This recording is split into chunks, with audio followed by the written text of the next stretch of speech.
Alright, boys and girls, this video is for scholars who need to understand how to simplify radicals. Radicals is a fancy word for square roots, okay? So here I have square root of 1, and we know what the square root of 1 is because square root is asking what two of the same number multiplied by each other gets you this. And then this is the inverse, which is if you take the square root of 1, what do you get? And the answer is obviously 1, right? And so we can go through this list. Drop my pen. But then obviously you have here square root of 4, right? Square root of 4 is simply going to give you 2. Square root of 9, you know it's going to get you 3, and so on. Square root of 16 gets you 4. Square root of 25 gets you 5. Okay, but then the question becomes, what about the numbers in between these perfect squares, right? How do you deal with it? For example, if I say, what in the world is the square root of 8, right? And I want you to simplify this, what am I referring to, okay?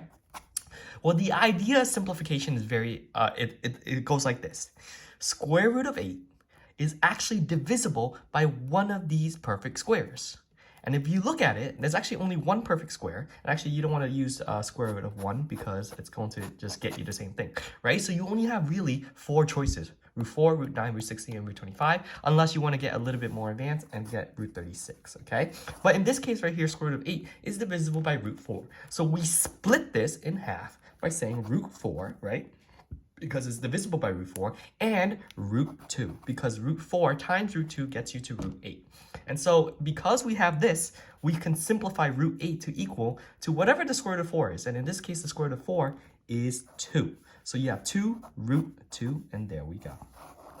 That's it.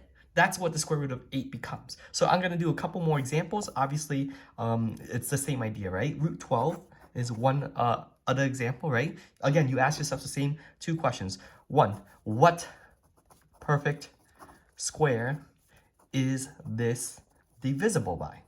Okay, that's the question that you have to ask. And so what's the square root of 12 divisible by? Root 4, root 9, root 16, 25, or 36. And in this case right here, you would say it's divisible by root 4. So root 4 times root 3 gets you to root 12. And then finally, the final simplification process, square root of 4 gets you to 2. Okay, so that's pretty much it. I'm going to give you maybe 3 more examples so that you could clearly understand. So if I have something like root 18, now you gotta look at this. Is it 4, 9, 16, or 25? And in this case right here, it's very obvious that's gonna be root 9. So you split it root 9, root 2, and then the square root of 9 becomes simply 3. Okay, it's simply 3, so it's 3 root 2. Just like that. Let's make root 75.